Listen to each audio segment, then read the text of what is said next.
Soldiers, sailors, airmen and women enlist in the armed forces for many reasons, including a sense of duty, patriotism, the adventure, travel, and adrenaline. When service members are injured or wounded and can no longer perform their military duties, they quickly find themselves removed from their team, no longer serving the purpose for which they trained. I came back from Afghanistan in 2013, and it was kind of a trial and error of finding out, after the military, what's next in life. Motorsports offers an opportunity to regain that sense of identity within a safe, fast-paced team environment, providing a renewed sense of purpose. Like in the military, in motorsports the goal is in accomplishing the mission, winning as a team, collectively celebrating the successes and supporting teammates through the losses. Operation Motorsport also offers virtual engagements and recovery opportunities through an iRacing league, engaging beneficiaries in a safe, competitive environment from the comfort and safety of their home. Operation Motorsport believes in the power of team, identity, and purpose.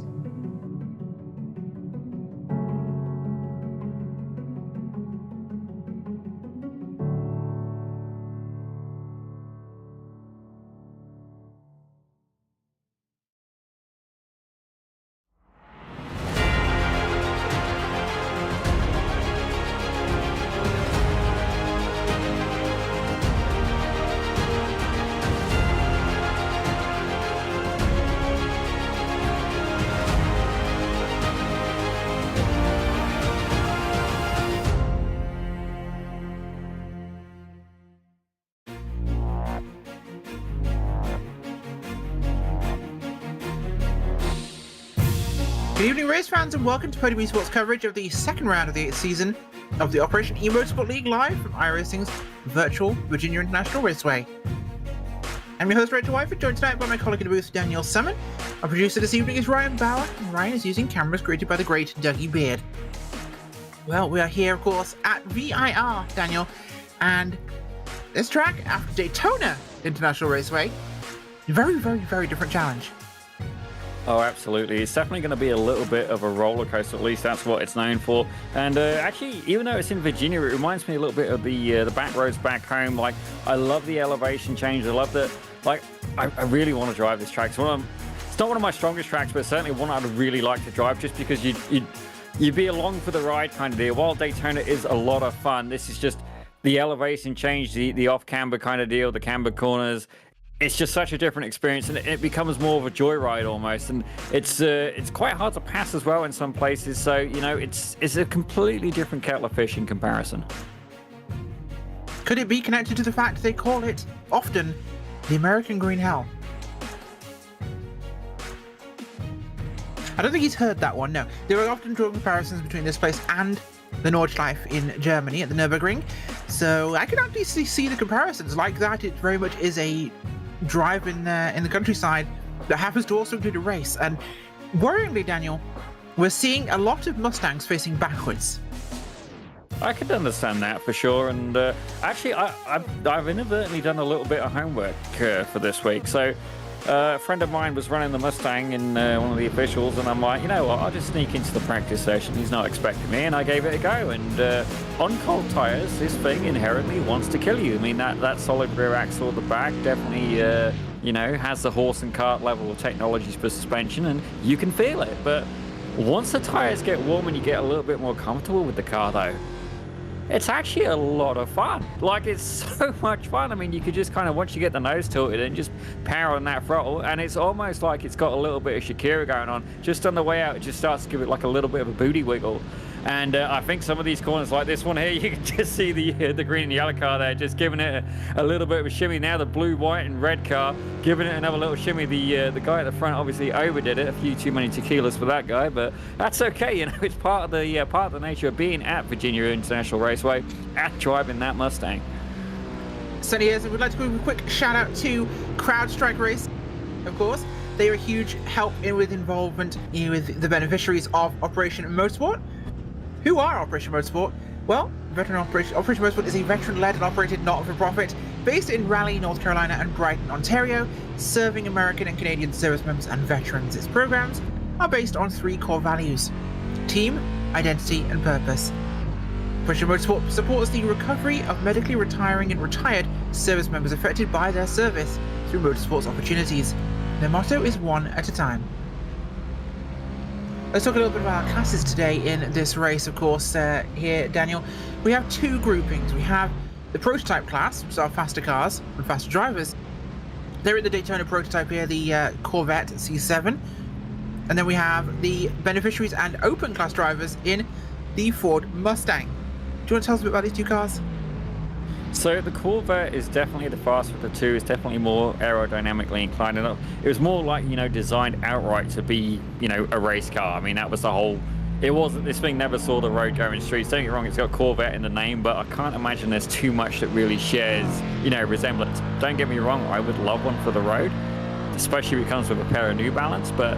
we all need sneakers, but it's definitely, it's a very raw car as well. If you compare this to like an LMP2, like this thing is pure, it's agricultural, there's a little bit of electronic nannies in there, but not intrusively so. And, if you look in the adjustments to set up the car as well, it was all like very much like way above my head in that avenue, and it's not like you got things like an electric power pack and push to pass, like a hybrid and stuff like that. There's a lot of mechanical stuff going on. Don't get me wrong, still got some electronics like traction control, ABS, but it's a very sophisticated car. It's just maybe not as sophisticated as some of the more modern ones, and you can feel that driving it. Now these guys, VIR is quite a challenging track on a good day. I mean, certainly this corner here, I can definitely see some people going off right there. I can see that being very much a lawn mowing expedition heading straight on, but certainly it's a really, really tough car to get around on a good day. Now Daytona's got a little bit more, wider track and stuff like that, and I think this is going to be quite a test for the drivers. But then not only that, they've got the Mustangs to get around as well. Now the Mustang, that beautiful 5-litre, I've actually kind of grown fond of the noise of it. Obviously, having done 2 races now, I've got a little bit more attached to the car, and I think it'd be a lot of fun around here. It's certainly, you do not want to overdrive the car. It's very much a slow in, fast out approach. If you go in too hot, it will penalize you for it, and you've really got to feather the throttle on the way out. You can't just stomp on the loud. Well, you can, and it's a lot of fun, but it's not very quick. And especially going through here, changing as you go through the corners, that's a lot of weight, quite a bit of body roll, and the thing is going to want to spin. Now, definitely going to want to dip there a little bit. Some guys maybe I'll just do a little bit of a lift and get it through there. Myself, I would actually brake just to put a little bit more weight onto the nose and try and maintain that front end grip. But once you get to that straight there, well, you're golden, as long as there's no pedestrians standing nearby for, innocent bystanders. Oh, someone was going to mention it, weren't they? It was going to happen at some point. We have Mustangs in the field. It was going to be said. Unfortunately, there are no crowds around today, but there is a great Monster Energy skin there on that particular Mustang. Gorgeous, gorgeous livery there, but I do love that style of artwork. Actually, the monster cars always look fantastic to me. That's a 59 machine there, being piloted by Joshua O'Connor, one of our beneficiaries in tonight's race. Quite a few in tonight's event, so we'll see how this plays out for us. John Winker currently leading the way in the Mustangs here from our Benz. Matt Aoki behind him, Rick Haslett, Joshua O'Connor, beneficiary, Skylar Vickroy, Dustin Berghalter. So looking good right now for the Benz in these Ford Mustangs. Looking forward to see how they could perform in the race.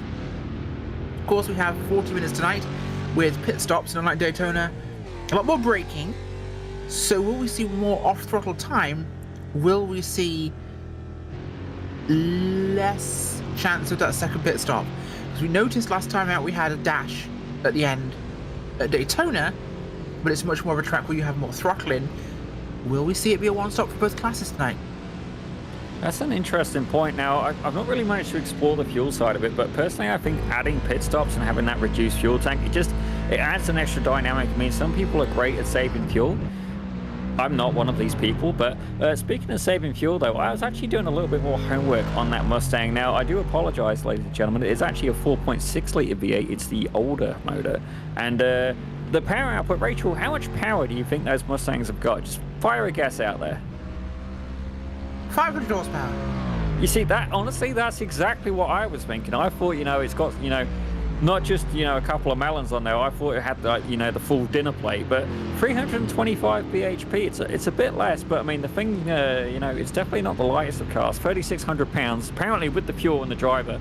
How iRacing calibrated my weight into that equation, I don't know. I mean, really authentic sim, but, 3,600 pounds, so it isn't one of the fastest cars, but you know what? I think actually, by having that power and not like having the 500, I actually think it makes it for a more enjoyable car, a more controllable car as well. But yeah, just a little bit of background there. Very interesting to find out. Not something I actually knew too much about, so absolutely looking forward to seeing more facts about the Mustang as we go on.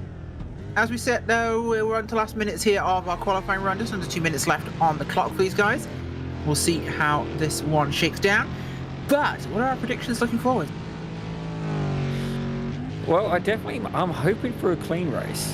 I don't think it's necessarily going to happen, and I do think there is going to be quite a few of the self-inclined errors, and that's not to knock the drivers, that's more to respect the sheer, mammoth of a task that is ahead of them. Like VIR is a very, very demanding track, and in these cars where they're not necessarily the most nimble, and not necessarily the most,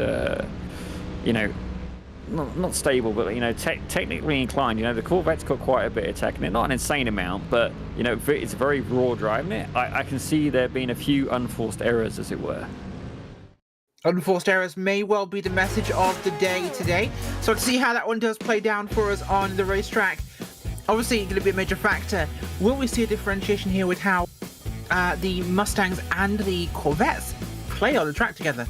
Will we see Corvettes getting up too quickly behind Mustangs and Mustangs having nowhere to go? I apologise, I accidentally hit my mute button. I think it's actually going to be, Daytona as well. They both these tracks have actually had a nice long straight where the guys can, make that smooth pass, but there's still those sections, especially that part we had just at the back just there, It's going to be a question of patience, but let's have a quick look at the grid. Rachel, if you want to carry on. We certainly will. Looking right now at our grid, it is Chris Walsh on the front row here for the pros. Greg Meisman for the Pro Bens, with Tyler Glumet in the third spot, second for Pro Ben. Hunter Reeve behind him for them as well. And it's Pro Martin Wallace with Jonathan Leby. We have Scott Andrews for the Pro Bens. We have Adam Poppenhouse Pro Ben and Pete McDade as well. Now behind them we have Matt Aote and Skylar Vickroy 1-2 for the Open in your Mustangs. Beneficiary podium will be John Winker. He's in third overall for that field. Dustin Burkhalter there third for the Open. Second beneficiary, Joshua O'Connor. Rick Haslett there third is John Hicks for beneficiaries. Brandon Hughes, Tyler Reed, Stephen Clymer, and Charles St. Pierre is our field for tonight's race in this one. And it's going to be very interesting, I think, how this one plays down with just staying on the racetrack. This is a vicious track, and these cars are not forgiving. Definitely not, but remember as well, these guys have really got to, factor in that, the tyres are now cold again, and it's not necessarily going to handle like it just did in qualifying. And I always find it's good to give yourself like a little bit of a self-check, get yourself back in the rhythm and just go, okay, I find as well different drivers have different strengths. So, I'm thinking of my iRacing mentor, CR Reed. He's very smooth, incredibly good on gas, and he basically does not believe in incident points. Now, myself, on the opposite hand, at a race start, that is when I am the most potent on the grid, because that's when I'm, okay, all right, I'll push every little envelope. And don't get me wrong, I'm not like, turn 1, 5 cars back, 6 is the quota, but, I'm definitely, it's where I will gain my most positions, other than attrition. And, this is where I'm going to see some of the guys. So, some people not necessarily qualifying might not be their strong suit, but you get them in a race scenario, that's where they clean up, and, vice versa. There's so many different ways you can look at this. And then not only that, for the guys in the Mustang field, if somebody in that Corvette, that Corvette class of cars has a little bit of a whoops, well, you now have a new problem. You now got to go on evasive and try to, not only reduce the risk of damaging the car, but you also got to try not to sacrifice any positions. Sometimes you'll spread out between the two classes, but again, there's many ways you can play. I find if I start in the slower class car, I actually deliberately try and stay with the faster class and rely on that, because I'm better at dodging traffic than most of my competitors. There's a very interesting perspective there, actually, if you think about it. I think that would be quite interesting to how this race plays out. We'll see if it has any impact later on. We are going to get a chance, by the way, to chat to Tyler Reed during the race, open driver and, of course, organizer for the eMotorsport series here for Operation Motorsport. We're going to chat to him during the race. Here we are during, of course, round number 2. But as we go onwards here, Daniel, up towards the back of a tree, or what it was, of course, they've planted Sun Oak tree now. It's the third tree in this spot. Long pace lap. Let's go for the whole thing. I'm actually shocked they go the whole way around. I thought they started all the way back at just above the roller coaster, actually, normally on these pace laps.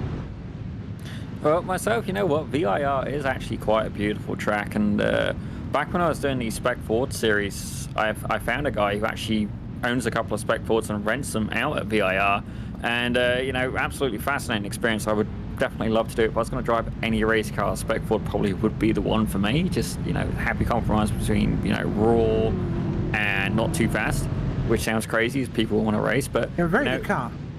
Yeah, I personally, I love it. And, you know, VIR as well, I don't know if we can quite see it on the screen, and that's not knocking our director at all. You know, if I'm going to knock him, I'm going to give him a good reason to knock him. But at VIR, you can actually, there's chalets near the track, and you can rent them. And I think Top Gear did it one time where they rented the chalets, and, you know, what an awesome experience. You know, would you love to, like, rent a chalet at VIR and then, you know, literally look out and see the racetrack ahead of you? It's going to be a wonderful experience. I definitely love to see that, of course, as we get these guys up towards the top of the race. The hurry down here. Oh, smacking my microphone. Don't mind me there. I'll just punch the microphone when it annoys me. It's the solution to everything. We're down to the roller coaster here towards the start of this lap of this race. I think we're going to be in for something quite special today, so I'm looking forward to seeing them.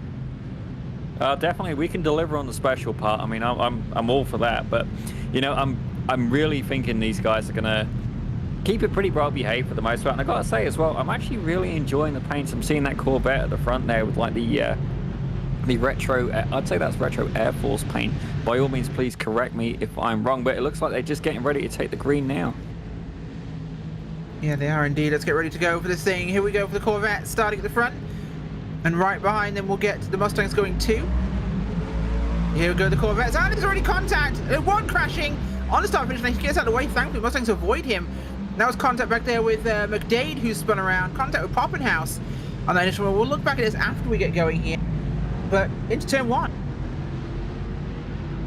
Yeah, definitely a little bit of a chaotic start so far, but you can already see that the Corvette field and the Mustang field are starting to separate there a little bit. And yeah, absolutely. And they've actually, I say that as a Corvette, you know, kind of, he's got to now make his way through the Mustang field. We see a little bit of a wobble there from that white, red, and blue Mustang, obviously the colors of the United States of America. All right, let's roll back here and try and get what happened there with McDade and Poppenhaus at the start of this race. Now we've got everyone static and on track and in a relative straight line. We'll see what happened on the grid start here. Replays on your screen. We'll see him go now and go. And he goes up the other side. And it's like he comes across to close the... he moves across thinking it was open. It just wasn't. He turns himself around him. Unfortunate. As I look at that, I'm wondering if they didn't have their black box on. You know, that is a key piece of vital information. I mean, don't get me wrong, in some ways it's a little bit unrealistic, but you got to make that happy compromise between, you know, realistic and, you know, trying to keep the car safe. And in that occasion, you know, didn't really work out for them. I don't think it's relevant in this case. I think that would be in another situation, yes, that would be exactly what I'd agree with, but at the start of the race, the black box is irrelevant. Everyone's that close to you. It's not going to tell you anything when you're in a close quarters battle. What you need there is called Mark 1 eyeball. Quite important. Look out the window before moving. As we get running now here, Chris Walsh coming across the line for that first lap already in the Daytonas. 1 minute 30:45 for that first lap for him. Very, very fast there. But quite a bit off, actually. 6 seconds off their qualifying pace. So we get him through there. As the first of our Mustangs, Matt Ayotte, is only now coming out of that final corner. This is a bit of a lag in terms of how different the speed is. In fact, Peter McDade is already past the entire Mustang field in that one lap. That's the speed difference there between those cars. Whereas as well, I can imagine the first lap as well, where they had that, well, I was saying that was a flying lap. They would have still been a little bit slower going down that front straight until the green flag kicked. So that would explain potentially why they're off pace a little bit. We've seen a good view here from Skylar Vickroy. He is looking back on Joshua O'Connor, the 28 versus the 59. That gap there, as you can see on your screen, about 4/10 of a second, slowly expanded to 5/10, 6/10 of a second. I feel like the weatherman at this point, but you know, my forecast definitely overtaking maneuvers in the horizons. No, I completely agree with you in that regard. As we're not seeing the Mustangs turn around yet. This is one thing I'm shocked about. I say that as they absolutely do that. That is the 59 machine there. Unfortunately, we saw him earlier on. That's the monster machine of Joshua O'Connor, one of the beneficiaries, leading beneficiary actually in the race. Unfortunately, backwards and into the wall. Let's see what happened to him.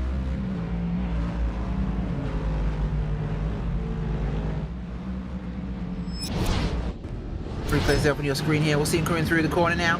Comes out into the S's, and we have another contact actually just filled up the track. Well, look, that was just a little slight loss of grip. Back end stepped out. We had something similar to the 69 as well.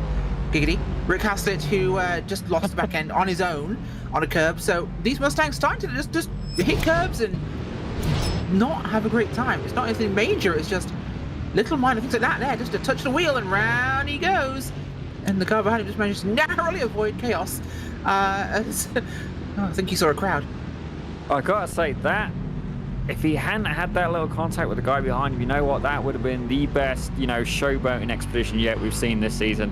Absolutely fantastic drift, and I gotta commend the driver as well. You know, he did a really good job holding that, as we see Hunter Reeve absolutely blasting past them Mustangs. But we're seeing as well from that first Mustang incident that, you know, I guess they're not really too keen on going over too much curb. You know, just unsettles the car enough that, you know, it throws all the kilter off and all the weight ends up on the wrong corner, and then all of a sudden, you know, you apply a little bit of power and round she goes.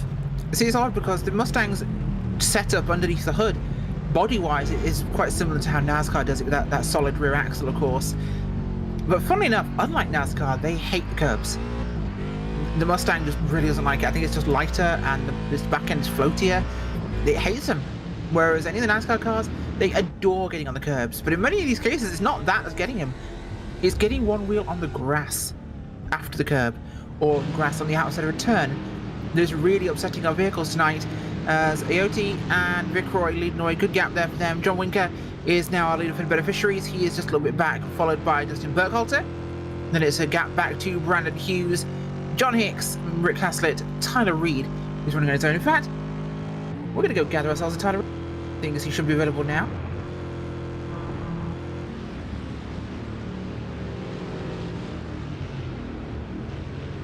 There we go, acquired one, Tyler Reed. Tyler, do we have you? Hey, how's it going, Rachel? Doing absolutely fantastic here. Watching you guys racing. Things are looking a little tricky on the racetrack. We've seen a couple of guys do some loop-de-loops already. How's the car handling on this mini lap? What, 3 laps in? Yeah, it's a pretty interesting combo. Are you regretting this combination now? Not entirely, to be honest, because I mean it kind of forces, you know, the hand in some challenging moments throughout the race, and they keep coming at you. So it's, you know, it's just a reminder, to be quite honest, of some of the challenges that our beneficiaries face on a daily basis. That is a fantastic segue. Tyler, just explain to me your involvement, of course, with Operation Motorsport on more of a personal level rather than the organisation side. Yeah, give me just a second. Oh, yeah, no, he's coming through the the roller coaster now. We don't want him to be out of concentration here. One of the it's a tricky part. So, go ahead when you got time. Yeah, absolutely. I'm the program manager for the eMotorsports side of Operation Motorsports.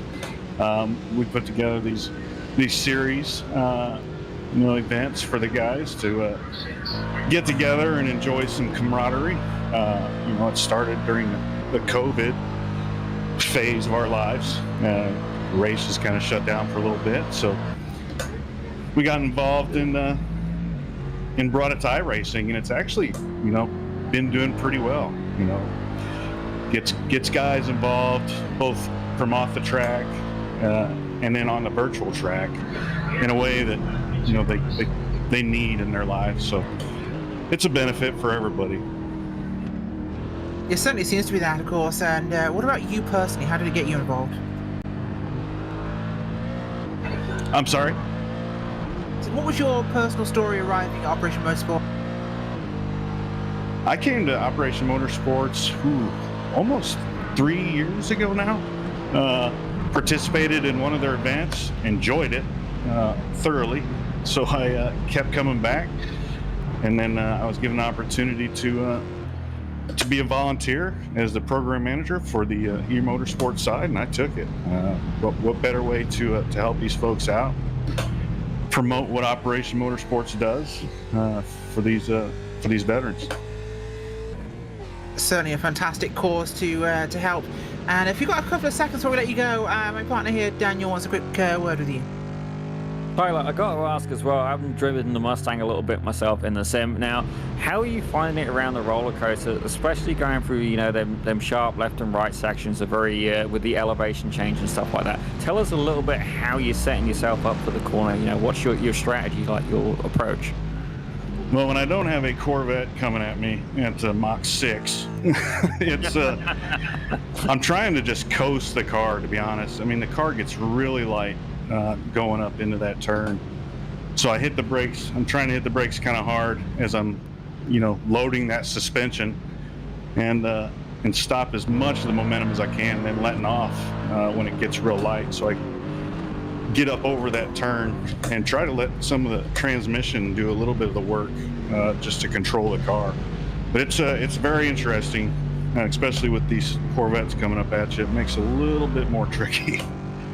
Yeah, it's definitely a handful, I imagine, but you know, it's an interesting, you know, dynamic, because some people will be like, okay, the Mustang's quite slow, and they'd instantly go for the Vet, but myself, I actually get a lot more satisfaction from driving like the slower class car at a higher level of performance. Now, I'm just curious, you know, what made you choose the Mustang over the Corvette? You know, talk us a little bit about it before we let you go. Yeah, absolutely. I personally like the feel of the Mustang. It's just a drifty car. It's fun to drive on these tracks.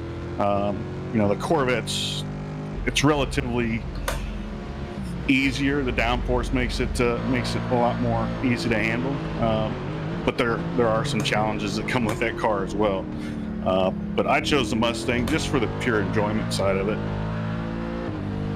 Well, I can't fault you for that. You know what? I did try the Corvette before at Daytona, and I still found it was a lot of work. But then having done a couple races in the Mustang last week, you know what? Mustang gets my vote. Yeah, 100%. Well, they certainly do. Well, thank you very much for joining us, Tyler. We'll get you back upstairs to the other drivers. Thanks for coming to chat to us. Well, thank you, Rachel. As soon as Discord wants to behave, we'll get you thrown back upstairs. If somebody else in this channel could take care of that while I'm trying to concentrate on racing, we'll get you put back upstairs as soon as we can. Daniel, would you want to send our friend back? Right in front, Chris Walsh is up trying to get past one Mustang traffic here, actually. As we've got Greg Meisman looking back from him. In second place, that is looking back towards Tyler Gilmet. We've got a battle here for second place, so it's going to be interesting. Yeah, it looks like the Corvettes have really been getting in a little bit of a battle going on. That one behind, oops, slight detour there from Greg, but this green one here, I believe he's got a little bit of damage on the right front corner. I know I've been seeing actually shows that both those Corvettes have got damage. Hang on now. Left front corner of the number 5, that definitely has damage. And then oh dear, the number 7 is definitely had a little bit of a nose job, and it was not a cosmetic procedure that was on the cards. But these guys are absolutely battling out. Tyler versus Greg, the 5 versus the 7, just taking position back one after the other. Yeah, they absolutely are right now. Battling back and forth here, going to the roller coaster, making this one very interesting for us, of course. Get a good view on this battle for you. The Operation Motorsport machine there of Meismer. Behind him, Gilliamat. This is Greg, we're actually on board with this. He's switched back and forth. Gilliamat ahead now. See him switch as he crossed the line there. Meaning that we've got Greg trying to chase down that 5 machine into the first corner here. The closing just is huge under the brakes there on that Corvette. Coming round that first corner, and now setting up into second, and then up to NASCAR up here. Really smooth running for these guys. Dogfighting almost here in VIR. Oh, and it is an absolutely fantastic dogfight as well. But while this is happening, the 104 of Chris Walsh is absolutely running away. He's opened the gap up to 5 seconds. But right now, we're on board with John Winker. He is a beneficiary as well in the 197 car. Now, I believe he's having a battle there, a very close battle with Rick Haslett behind him. That's right, 69 of Rick Haslett. And it looks like he's got a really good exit speed off that corner. And they're going side by side very briefly as they go down the start-finish straight. Yeah, they absolutely are. They're getting nice and a hefty little battle here amongst these guys. Heading up towards that first corner now. Some Mustangs ahead of them. A little bit sideways, but getting it through there. The fact it's stepping out, almost being a drivable feature like the Spec Forge mentioned, of course. It's that back end kind of looseness that you steer it with. It certainly can be. The Spec Ford, it was interesting. iRacing did an update and it changed it quite a lot. You know, that thing used to want to kill you and laugh the whole time it did it. So, you know, it's an interesting dynamic. But the Mustang definitely as well, very much a very loose rear end. You know, it's like it's had something that's a little bit too spicy. You know, it's just kind of trying to hold things all together. But we're seeing that is the first pit stop, I believe. And that is, if I'm not mistaken, who's got in the pits now? Thank you very much, Mr. Director. Greg Meismer. He's number 7 car first in the pits. Now, I'm not too sure, Rachel, do you know, do these guys get fast repairs? I believe they do have at least one, yes. Oh, jackpot. Unlimited yeah, fast repairs. unlimited, yeah. Unlimited fast repairs being, because it's for fun. The series is pretty enjoyable to these drivers, so why have people out? Damn it, if I'd known about the fast repairs, maybe I would have been driving. Oh, dear. Maybe you'd be able to do commentary and driving. It could be a good benefit for you there. Come back from Reeve here. Hunter Reeve is in that 3rd spot right now, looking forward back towards Wallace in the 666. That's him looking forwards now. Race up towards Oak Tree. This run up towards Oak Tree is one of my favourite sections here. It's just so fast and flowy. Get the car on those curves, balance it through the section. Of course, tricky if you don't want to touch a curb, but if you do, you're okay. There's a big, that late apex here into this big, long straight, maximum speed out there, and running past the secondary pits here, towards where the chicane can be deployed, and along here. In fact, you know what, I say we try and get on board here with one of these Corvettes. Let's get a lap on board when we get someone coming up to start-finish line. In fact, we've got Guillemette now coming up towards that final corner. We'll do a lap on board with actually, yeah, Tyler Guillemette here in 2nd place. We'll see him run, trying to catch up to Chris Welsh there. He's our pro beneficiary leader, Tyler Guillemette. A full lap on board here. Let's see how it looks. So you can see there he's heading down the front straight, heading towards turn 1. Now it's about 180 degree hairpin turn 1, but it does get a little bit more loose towards the rear end. Quite a tight entry and it opens out a little bit. You head through a very little kink there, which is turn 2, heading into turn 3, which is a NASCAR bend. Very easy to overrun there, but it does give you that nice little bit of curbing and a little bit of asphalt there as well. Over through to through T4A, B, and we're going through 5A and 5B now, into this little section that is called the Snake, as we head down a nice little stretch before we head towards South Bend. Nice little talk through here. We'll see what this comes up to now for Guillemette now coming up there behind one of those Mustangs. To find a way through here, but not okay. He goes round the outside, got more downforce, more grip. You can just go straight past him here, much easier there. As the Mustang behind him just struggles to stay on the track. Through Oak Tree here, that late apex right-hander. 2 corners, but you can really run it as one, a bit like turn 1 at Suzuka, turn 1-2, sorry. And now big punch along this straight, getting past these Mustangs, using for a bit of draft, build some speed. Absolutely, I've always struggled with Oak Tree, getting around turns 11 and 12. I've never ever managed to get that corner right. I'm always in a little bit too hot, a little bit too cold, but he's heading up towards T13 now and into the roller coaster. Now here is a very common spot to lose grip on the car. Just as you go over the hill, the car is quite light, and as a result, braking is therefore not that effective. You tend to lock up the wheels as he goes through 15, 16A, 16B, and through into Hogpen as he heads down the front straight with the Mustang right in front of him. That was nearly an unfortunate accident. Yeah, absolutely was, but he gets through there, no problems. That's a lap there with Tyler Guillemette. Let's see what the racing's at. What have we got, Daniel? Well, as I'm looking, it looks like the best battles on track right now between the 44 of Hunter Reeve and the 666 of Martin Wallace. There's just 3/4 tenths of a gap in there, and that is in the Corvette class, the prototypes there. On board with Martin Wallace right now. Don't get me wrong, Chris Walsh, he's gained another 2 seconds on that lead since we last spoke, but absolutely hammering it. A good view from Hunter Reeve. I gotta admit, there is some interesting paints in the field today, but the 666 is more sort of a black and white tablecloth at this point, but you know what, I kind of like it. I mean, it does work. You know, it's going to be the right kind of thing you want to see on the racetrack, of course, but we'll see him come through now as they're looking at from Reeve there. Wallace in the distance, Wallace chasing Reeve. Got this over the wing of the fighter jet camera point. I love seeing this one on the wingtip. Through that Mustang there, really close there to Reeve into that Oak Tree bend.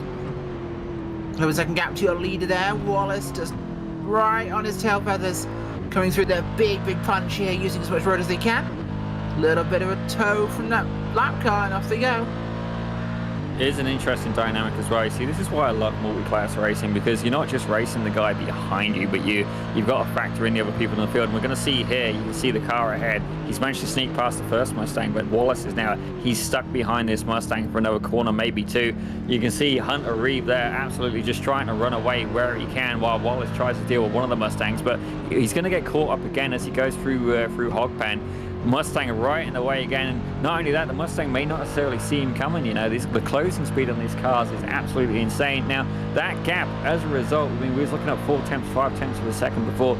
3.7 seconds that gap now, just by getting held up in the traffic. Yeah, there's a huge impact on how this goes, so he has to be very careful, and in fact he's doing it right now. But as we look, what have we got to have here from let's look at Vic Roy. He's still there with Aote in your lead for your GT cars. This on board with Matt Aote here, looking forward towards Skylar Vic Roy, 28 car, leading in your Mustang field. Coming through 2 and 3 here, towards NASCAR here.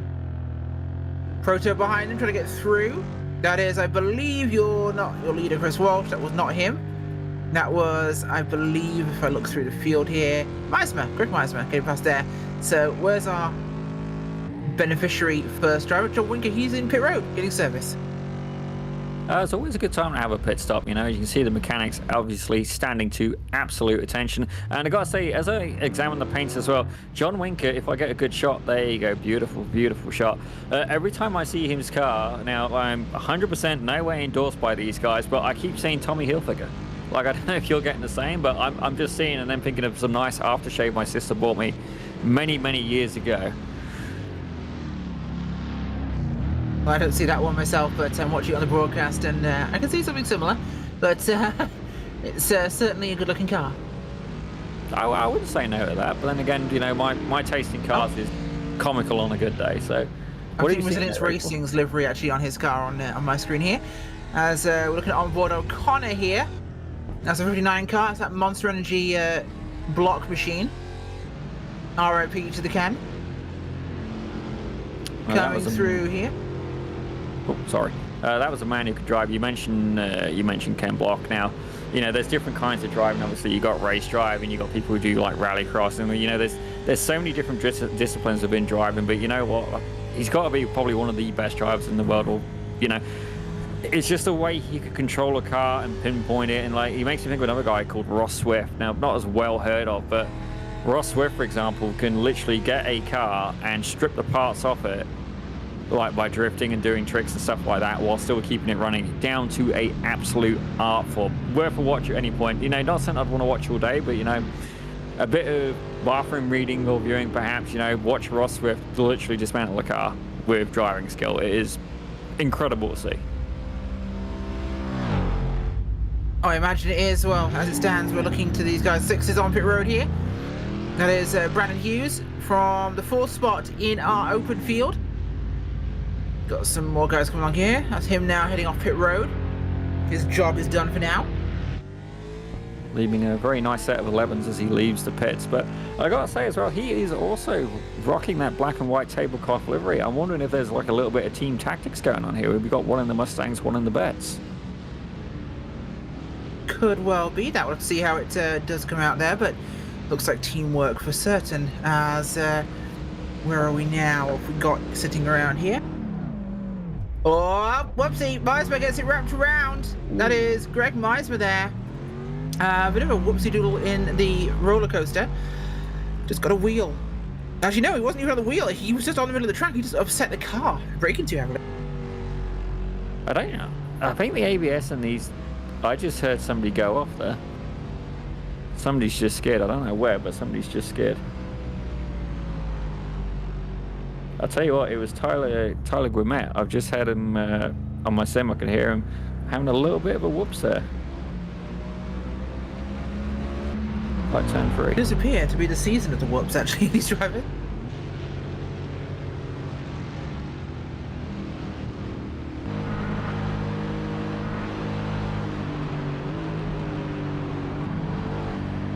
I've actually raced myself with Hunter Reed before in another league, so I recognise him. And I actually saw him in an official session as well. This man is training for the Sebring 12-hour race that's coming up this weekend, Saturday, ladies and gentlemen.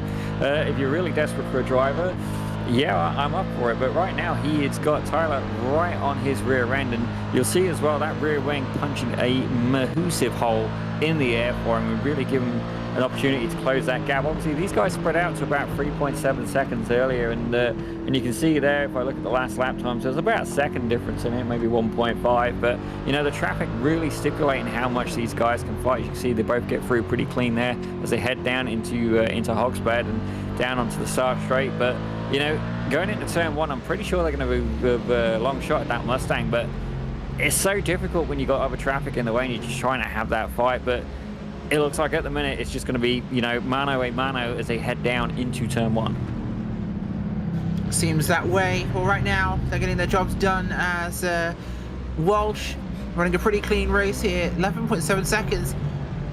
Looks like he's a smotherman of this round this time out. Guillemette and Reeves still on top of each other there in second, third. Wallace not too far behind with LeBee and Meismer, McDade behind Poppenhouse and Andrews. Vic Roy is in our Mustang lead with Aote, who's dropped back a fair bit here. And it's Hughes, Burkhalter, sorry, and then Rick Haslett, John Winker, Joshua O'Connor, Tyler Reed, John Hicks, Stephen Clymer, and Charles St. Pierre, who did not start tonight's race. But, oh, he's just retired that car, sorry. He's 6 laps down, unfortunately. But a great race so far. About 30 minutes in the bag for us tonight, just about. We've certainly been having a fairly hectic one. We've got 15 on the clock still to go, so going to be still some time for them to affect how this one goes. I don't think we've seen all the pit stops yet, though, have we? I'm not too sure that one of the Corvettes did pit quite early, but you know what? I'm kind of hoping these guys can just keep battling on. I mean, you can see there, Hunter Reeve, he backed off. He knew he wasn't going to be able to make the move going into that corner, so you know, oh, Mustang up on the left. You see, this is what I mean with multi-class traffic. Hunter clocked it pretty early. The Tyler ahead of him had to apply the brakes quite hard, and you see it locked him up a little bit. Now, locking up on its own, you know, not the biggest of deals, but what can happen is you're generating a load of excess heat into the tires, and you're also starting to create a flat spot for it. But you know, all this is not things and situations that you want to be, you know, experiencing. Certainly, I've flat spotted some tires before, but it's just, you know, Hunter right now, he is really working Tyler, you know, putting the pressure onto him, and I almost wonder if that's the tactic. You know, is he going to sit behind him, you know, try and force Tyler to, you know, keep making some unforced errors, you know, keep locking up. As I see, there's somebody, where's he going? A little bit of contact with Tyler as well. That's the leader, that's Chris Walsh. Oh, there we go, yeah. Definitely not what we want to see happening with him there. That's definitely impacted things, unfortunately, but this will be how the race goes sometimes. This is what the cookie will deliver to you, as Walsh thankfully didn't hit anything really, but big braking there behind that Mustang. I think he tried to avoid the Mustang. Oh no, the Mustang came across the line as he was trying to turn in there, so yeah, the Mustang cut him off essentially, forcing him to divert and devoid. It definitely didn't look intentional. Like, it looked like he started to go for it and then, like, you know, almost changed his mind. But you know what? He's definitely had pace all night. There's still, like, you know, 13 minutes of the race to go. The way I see it is, while it sucks for Chris Walsh, the 104 car, you know, it's good news for us. We've now got a 3-car battle for the lead. 7 tenths between first and second, and then only 4 tenths between second and third. And, you know, again, it's going to come down to, you know, who can really, you know, manage that traffic, and you got to be able to try and get that nice clean pass. But we know that the 5 and the 44 are pretty evenly matched, and 104 definitely had a little bit of a pace advantage. But if I look at their last laps, they're all doing 140s, like a 0.5 or 0.3 and a 0.2. You know, they're right now, at current pace, there really isn't a lot in it. So it's going to be a very, very close-knit battle. Yes, and is a close-knit battle. Is going to be a close-knit run to the end of this thing. As right now, Guillemette leading the way here. This has changed the dynamic completely. Chris Walsh there catching up. He's behind Guillemette and Reeve. There's something to play for, but now we have 3 within 1.5 seconds rather than 11.7 seconds, then second and third. So this is definitely made as a race. Absolutely, I'm looking back further through the field as well, just keeping an eye on the timing. Now, Tyler Reid, he's having a little bit of a crack at Josh O'Connor. Not quite there yet, you know, he's just certainly he's starting to get his nose in, so we're going to keep a little bit of a tab on that. Also, as well, I look at the 10 of John Labb and the 7 of Greg Meismer. They've also got a battle going on as well, so it's almost as if somebody has lit a little bit of a fire underneath these guys, and you know, all the action's happening at one time, which is absolutely fantastic news, and we'll try and keep you in the loop of that. But you see here, Tyler Reid, the 47 car, trying to have a crack at Joshua O'Connor, who was doing really well earlier, had that unfortunate incident, but you know, not quite able to make the move yet. But certainly, you know, we'll see as well, because while we appreciate that the Corvette has a lot of drag, you know, a lot of drag, punches a big hole. The Mustangs, you know, how prevalent is that in the Mustangs? Rachel, any ideas? It sounds like you've driven this car quite a bit. The Mustang, not a chance. No, barely driven the Mustang. I've driven it and hated it regularly. I have a strong detest for that vehicle, only second to the Miata. I've driven the Corvette more, but that's about it. Interesting. I haven't got many laps in the Corvette. Actually, it was another event for Podium Esports. It's the only time I've driven that Corvette. And I'll be honest, I didn't do very well that time. I may have ended up being a nuisance. The one time I actually drove the Mustang competitively was an event for Race Spot, actually, back in the day. So, yeah, things definitely vary.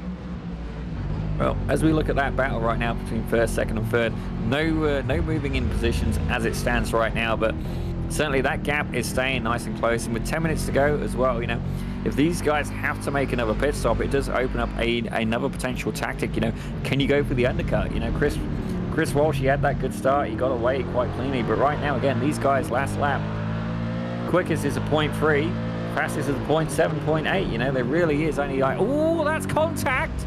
Oh, dear. Who's that now? That's not what anybody wants to have happen. So we'll have to be a little more careful with how they're driving here. Race getting a little bit hectic for us. These guys try and find their groove. Be careful, otherwise you can make a big mistake. I'm pretty sure that was Greg Meismer, the number 7 car, currently riding in 6th place. So thankfully, you know, our freeway battle for the lead is still going strong.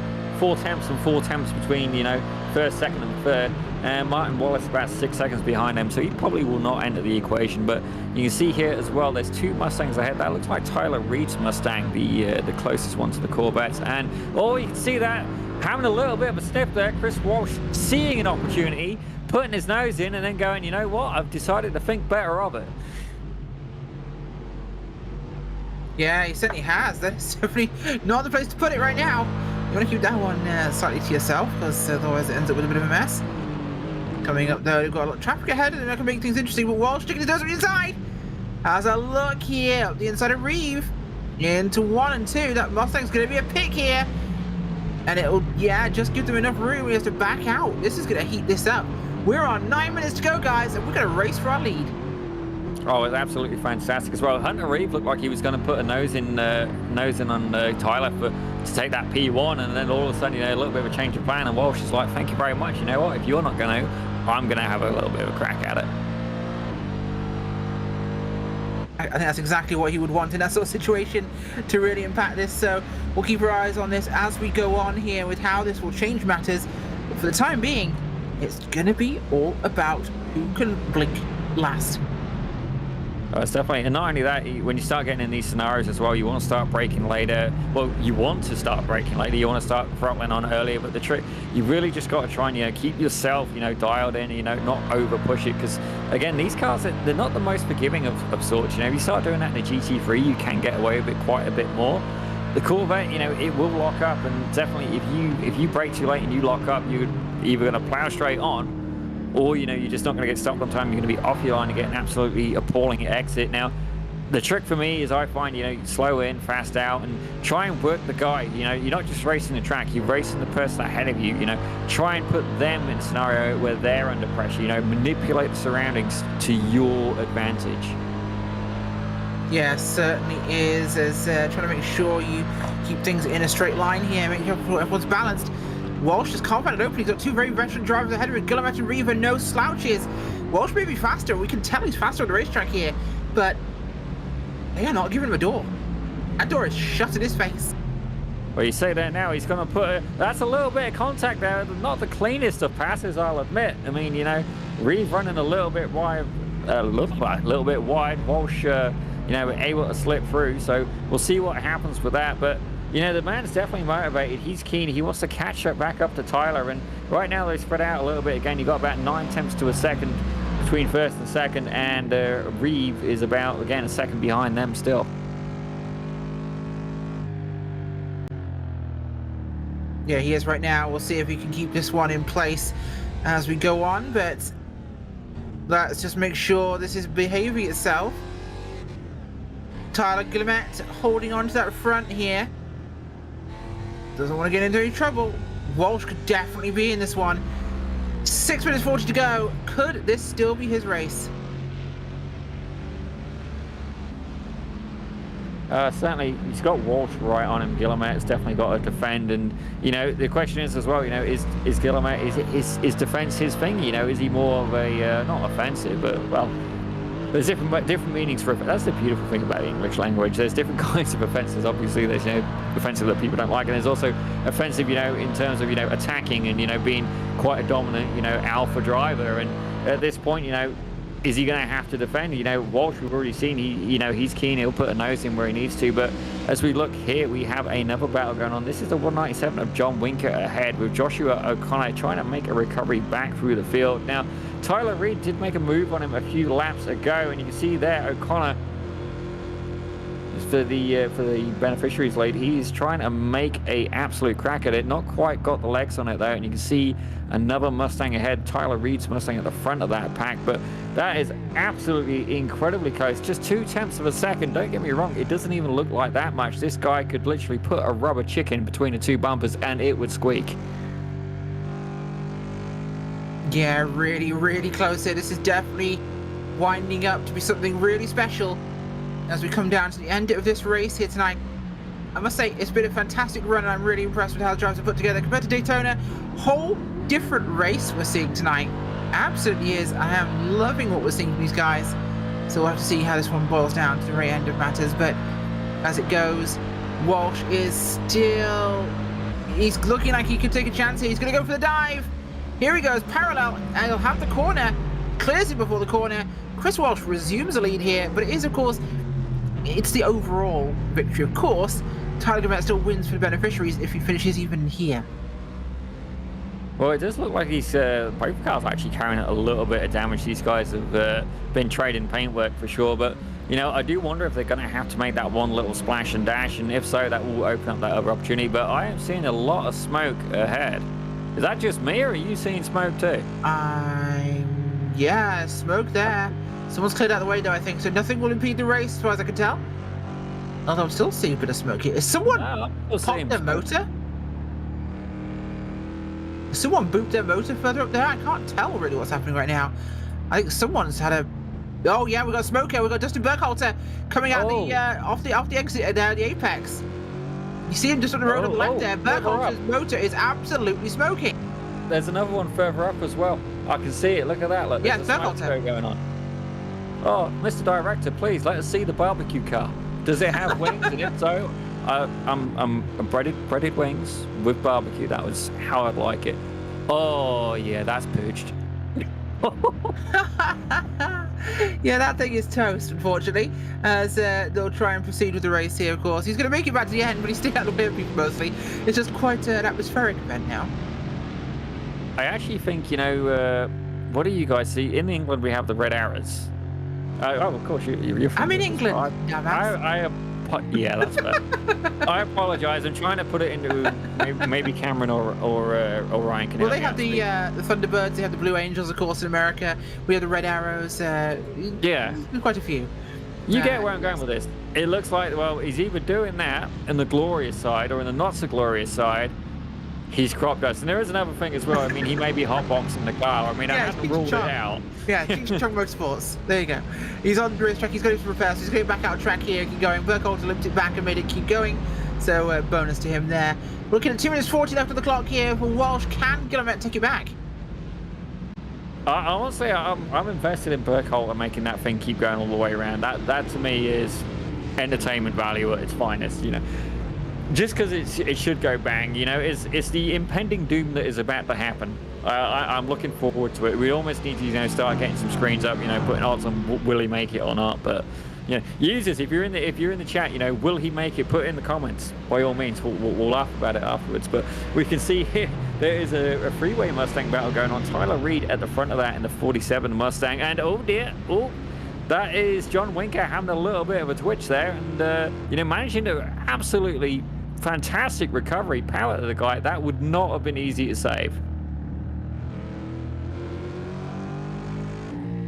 Yeah, it would not, but he managed to keep it together for now at least. As Walsh gap opening there to Guillemette.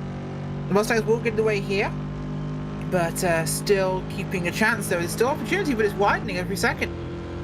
Oh, they got to watch as well. Guillemette just goes absolutely screaming by, something else to think about. But you can see he's just trying to put a nose in on that inside line, and definitely going to have to slam it hard on the brakes. I thought there was going to be contact there.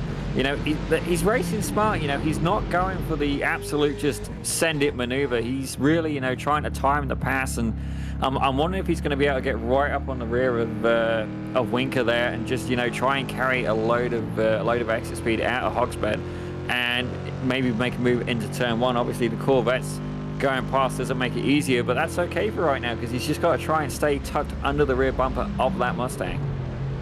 Yeah, he does, and hopefully that will solve things for them, of course, but just got to keep it in one place here. They should be all right. But certainly making things a lot more active at the moment with how this race is throwing down. A couple minutes left to go before we wrap this thing up. We've got 44 seconds on the list. That is, I think Burkholder went around there. That's the machine of 33, I think it was 33? Was it 33 or was it Tyler Reed? I can't tell. Who was that? Let's see. We'll see the replay. We're going to replay. We're good here. Winker. Yeah. We've got Winker, who was our leader there for the beneficiaries. He might still be. Oh. I'm not sure. No, he is Josh. So we've got Joshua O'Connor. The 59 car redemption story here will win for our beneficiaries if he can keep going. Definitely not the line he had in mind, but Joshua O'Connor actually doing quite well out of that. Don't get me wrong, he went off as well, easily done, but it's kind of worked out in his favour. John Winker just going in a little bit too deep there, a little bit of understeer, but right now the battle kind of simmered down a little bit. Certainly Hunter Reeves seems to have accepted, third position on the podium. I think I'm going to sit there. He's about 5 seconds back from Walsh and Guillemette, but that's not quite ended yet. There's still 5 temps, 6 temps in it. Obviously, these guys nursing a little bit of damage, but it appears to be we're on the final lap. So, potentially, just got to try and bring it home at this point. Yeah, bring it home is all you need to do here. We're on final lap. No checker flags out now, so this will be it for Mr. Walsh up at the front. Where is he? He is going into the first corner. We'll have one more lap for Chris Walsh. He crossed the line already. So that'll be that for him. Oh, he took the checkered already. So Tyler Reed as well has taken the checkered. So it's 1-2 for them. Reeves taking the checkered. Wallace is about to come in through the line here and take it. As is Levine, McDade, Meismer, Poppenhaus, and Andrews. Vickroy, they are on their lap still, I believe. Well, I'm just having a look at Burkhouse actually. Burkholder, just to see if he did get his car fixed, and 100% he did. I'm actually a little disappointed. I really hoped he was going to be able to finish it with a smoke show, and it adds another interesting dynamic as well. Obviously, we just got rain in iRacing. I do wonder, are they going to add, mechanical, loss of grip? All of a sudden, somebody smokes a car, you're going to end up with oil on the track, and another food for thought. But actually, speaking of Burkholder, he's shown as only being about a tenth, 2 tenths behind Rick Haslett, and that is an active battle. Certainly is, yeah. Burkholder and Haslett. We'll have a look at what's going on there. Oh no, Haslett! Oh my God, the crowd is gone. He across the line, so he's finished already. Never mind. That battle was on board. I got really excited, but he just murdered the safer barrier there after crossing the line. Doesn't count. So those guys are through there at the end with the last couple of drivers running down here. As the last couple of runners who are not, as you know, we have Climber and I think Hicks. Yes, they are. No, that's not. That's in the lap car. It's not the same lap as him. As the two machines, sorry. We're going to go to a quick commercial break. We'll be back with your post-race interviews and results. Do not go anywhere.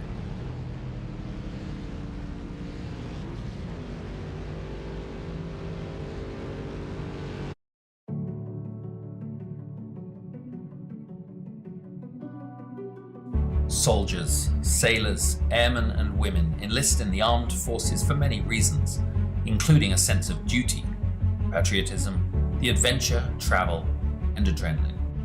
When service members are injured or wounded and can no longer perform their military duties, they quickly find themselves removed from their team, no longer serving the purpose for which they trained.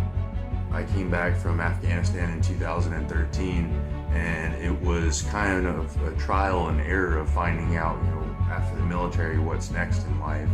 Motorsports offers an opportunity to regain that sense of identity within a safe, fast-paced team environment, providing a renewed sense of purpose.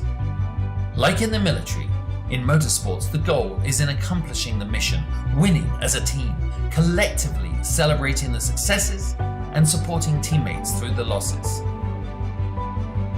Operation Motorsport also offers virtual engagements and recovery opportunities through an iRacing league, engaging beneficiaries in a safe, competitive environment from the comfort and safety of their home. Operation Motorsport believes in the power of team, identity, and purpose.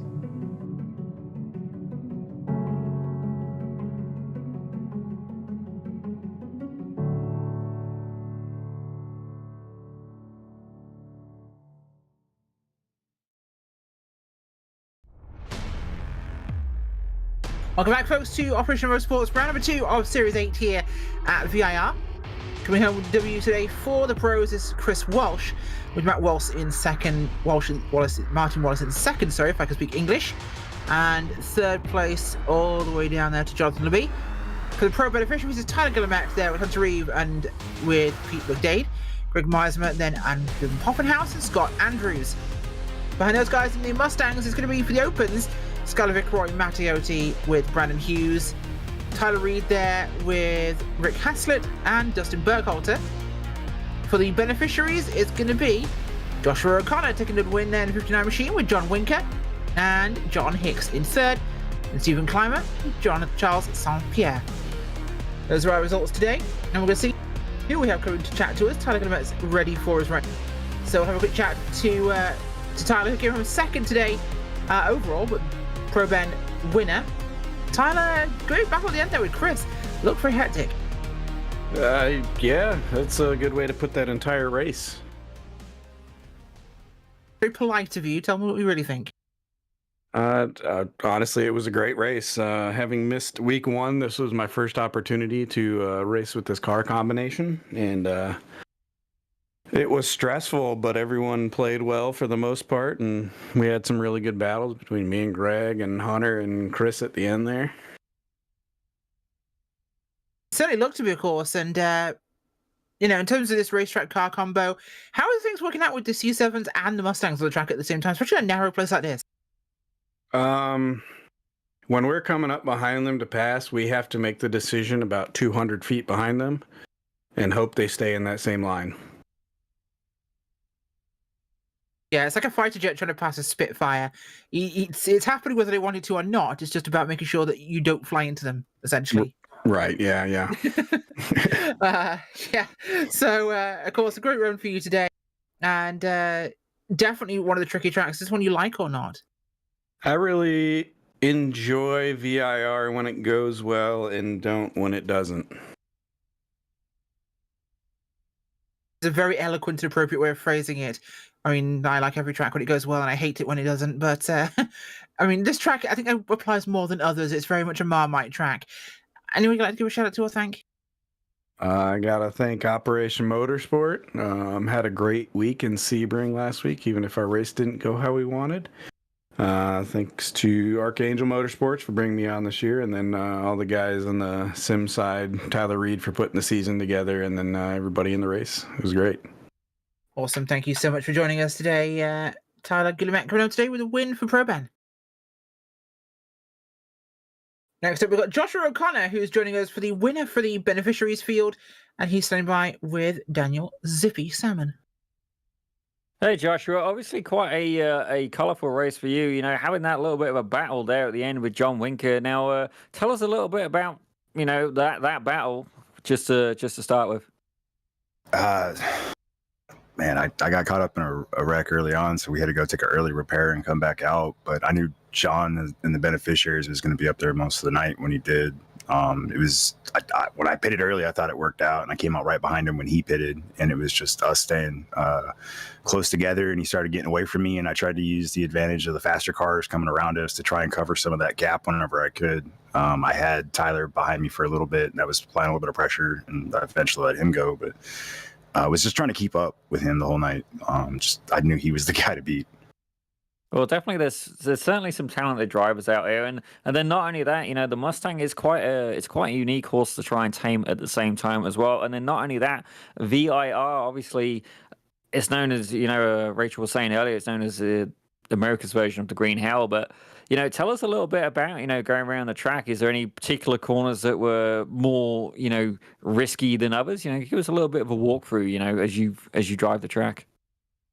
I would definitely say that the S's or the big wraparound that leads up to the oak tree, where the back half is probably one of the more sketchier parts of the track. It's really easy to lose the car, and then you have faster cars that are trying to make their turns. So you kind of have to, at the beginning, if you know there's a faster car, you're going to have to sacrifice a little bit of time to let them by, because it's no use fighting for these guys that are faster, and you're fighting for a position on the field that isn't for either of you guys, and you just put both of you in danger. So there's a lot of give and take here. And the car, I drive a lot of eNASCAR stuff, and the car drives a lot like the stock cars on the eNASCAR side. So it feels really good driving it. It's still, the brakes are a little bit more touchy than I'm used to. Yeah, I could definitely sympathize that, and your timing was incredible as well. Actually, the director literally showing the corner you described as you went through it, so that was just pure poetic justice. But certainly as well, I've actually been driving the Mustang a little bit myself recently as well. Any tips you'd give anybody who'd wanted to try the Mustang? I mean, if you're gonna try the Mustang, you're gonna get into it. You're gonna want to be lighter on the throttle and very light on the brakes. It really wants to whip around when you get hard on the brakes, and then when you're on and off throttle, it moves a lot like the truck on the eNASCAR side, where you can get it to rotate in the turns by playing with the throttle. And this car responds really well to throttle play. Well, that is absolutely fantastic feedback. I haven't driven it. I agree with you. Absolutely 100%. It's quite twitchy as well, but in a fun kind of way. But yeah, Joshua, is there anybody you want to thank? I'd like to thank my wife for letting me get on and play these things, as often as I can. My dad, if he's listening, or if he catches this later, thank him for watching. And the guys over at Patriot Media, and you guys are putting up a great operation here. And then Opmo for what they do for veterans, and the beneficiaries, and not only the beneficiaries, but the people who come in and support the program. It means a lot. It really does. It does a great deal for our mental health, and just it's hard to describe what this and Opmo and all this means to me and other people. Well, that is absolutely fantastic, ladies and gentlemen. That was Joshua O'Connor, and obviously as well, thank you to Mrs. O'Connor for giving us permission to steal him for an hour this evening. Thank you very much for that. And yeah, absolutely fantastic stuff, Rachel. Thank you indeed. I think we just lost the one. We were going to have a chance to chat to Pete McDade here as well, but we don't have that tonight. Thanks to Joshua O'Connor for joining us, of course, as we will run to the end of this thing. Of course, as always, this is brought to you by Operation Motorsport, the veteran-led and operated not-for-profit. Of course, their job is to, engage and help re-engage ill and injured service members retiring from active duty. Of course, their motto being one at a time. Producer on HD's Loader, Tyler Reed, the entire Operation Motorsports team, Ryan Bauer at Podium Sports, camera builder Dougie Beard, our producer tonight, of course, Ryan Bauer. To Cameron Overton on social media, for my colleague this evening, Daniel Salmon. I'm your host, Rachel White. Thank you so much for watching tonight's broadcast of the Operation eMotorsport League, and we wish you a good night.